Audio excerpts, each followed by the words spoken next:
Баршаңызға сәлем, құрметті көрермендер. Бүгін сіздерменен қарапайым және өте дәмді алма пирогын пісіремін. Құрамы қол жетімді және жасалу жолы да өте оңай әрі тез жасалады. Асыққан кезде, үйлеріңізге құрбы-құрдастарыңыз келе қалған кезде осылай жылдам ғана жасап, алдарына шайға ұсына қойсаңыздар болады. Сондай ауызда ериді, керемет, ертеңіне де қатпайды. Мінекей, бісміллә деп бастайық. Алдыменен 3 жұмыртқамызды құйып, және оған 150 грамм қантымызды құямыз. Сосын пирогымыздың дәмі ашыла түсу үшін кішкене шым-шым тұз қосып жібереміз.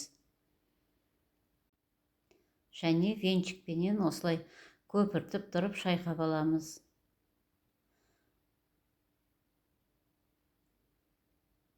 Жақсылап тұрып шайқап алып, үстіне 150 грамм қаймақ құйып, сүтпенен жасасаңыздар да, айранмен жасауға да болады. Мен қаймақпен жасап көрдім. Сондай керемет болып шықты. Енді 80 грамм шит майымызды құйып, және араластырамыз. Сосын бір үлкен қасық ваниль қантын себеміз үстіне. Енді 250 грамм ұнымызға бір шай қасық қопсытқыш қосып араластырып, осы сұйықтығымыздың үстіне салып, қалақшамен жайлап араластырамыз. Бұл жерде венчиктің қажеті жоқ. Осылай қалақшамен араластырсаңыздар, жылдам-ақ араласа салады.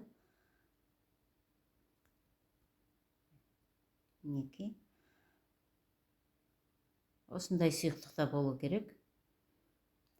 Енді 4 алмамызды осылай бөліп алып, сосын көбіктеп турап, жаңағы сұйықтығымызға қосамыз.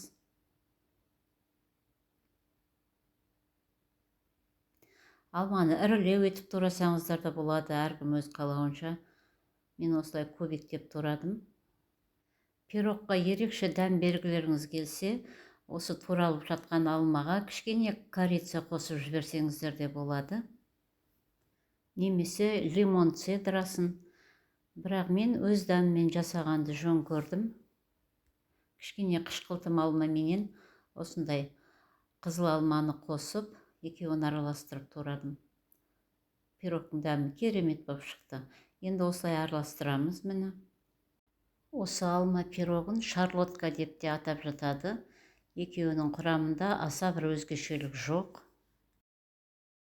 Енді духовкаға салатын табанына осындай қағазымызды төсейміз да, үстін сары майменен майлаймыз өстіп бір келгетіп. Және жан жағында майлап алыңыздар, жабысып қалмау үшін пирогымыз. Әрі сары май сондай керемет дәм береді. Енді массамызды осылай құйып табамызға. Менде диаметрі 26 сантиметрлік табақша осындай. Сонымен пісіремін. Бетін қалағымызбен тегістеп, бір келгі болып тұру үшін тегістеп қоямыз. Кішкене сілкіп алсаңыздар да болады. Бір тегіс болады сонда. Енді 180 градус қызып тұрған пешімізде 30-40 минут пісіреміз. Менің пирогым 35 минутта пісіп шықты. Мінекей, шиім сондай құрғақ. Керемет, иісі деген бұрқырап керемет болып тұр. Үстіне осындай қант ұнтағын себелеп қойсаңыздар да болады.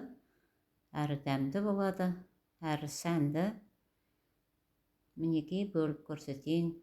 Сондай пышный болып, әдем болып шықты. Ешқандай бұлжырап тұрған жоқ. Дәмі де сондай керемет, иісі де сондай керемет. Құрметті көрермендер, менің видеомды соңына дейін көргендеріңіз үшін сіздерге көп рахмет. Видеом ұнап жатса, лайк басып, маған тіркеліп отырыңыздар. Сіздердің қолдауларыңыз мен үшін өте қымбат. Шайларыңыз дәмді болсын, үйлеріңізден әрқашанда нан кетпесін. Менің келесі видеомда жолыққанша сау болыңыздар.